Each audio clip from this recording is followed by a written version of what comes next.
Lucy Maud Montgomery Short Stories, 1909 through 1922, by Lucy Maud Montgomery. A Golden Wedding. The land dropped abruptly down from the gate, and a thick, shrubby growth of young apple orchard almost hid the little weather-grey house from the road. This was why the young man who opened the sagging gate could not see that it was boarded up, and did not cease his cheerful whistling until he had pressed through the crowding trees and found himself almost on the sunken stone doorstep over which in olden days honeysuckle had been wont to arch. Now only a few straggling, uncared-for vines clung forlornly to the shingles, and the windows were, as has been said, all boarded up.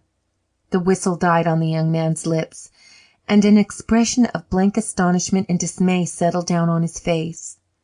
A good, kindly, honest face it was, although perhaps it did not betoken any pronounced mental gifts on the part of its owner. "What can have happened?" he said to himself. "Uncle Tom and Aunt Sally can't be dead. I'd have seen their deaths in the paper if they was, and I'd have thought if they'd moved away it had been printed too. They can't have been gone long. That flower bed must have been made up last spring. Well, this is a kind of setback for a fella. Here I've been tramping all the way from the station, a-thinking how good it would be to see Aunt Sally's sweet old face again and hear Uncle Tom's laugh, and all I find is a boarded-up house going to seed.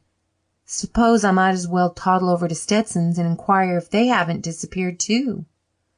He went through the old firs back of the lot and across the field to a rather shabby house beyond.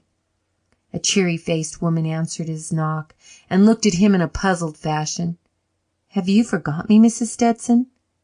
Don't you remember Lovell Stevens and how you used to give him plum tarts when he'd bring your turkeys home?" Mrs. Stetson caught both his hands in a hearty clasp. "I guess I haven't forgotten," she declared. "Well, well, and you're Lovell.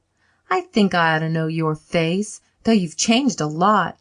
15 years have made a big difference in you. Come right in. Pa, this is Lovell.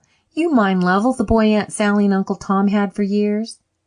"Reckon I do," drawled Jonah Stetson with a friendly grin. "Ain't likely to forget some of the capers you used to be cutting up.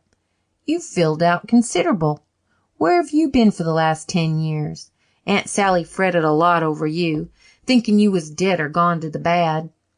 Lovell's face clouded. "I know I'd have written," he said repentantly, "but you know I'm a terrible poor scholar, and I'd do most anything than try to write a letter.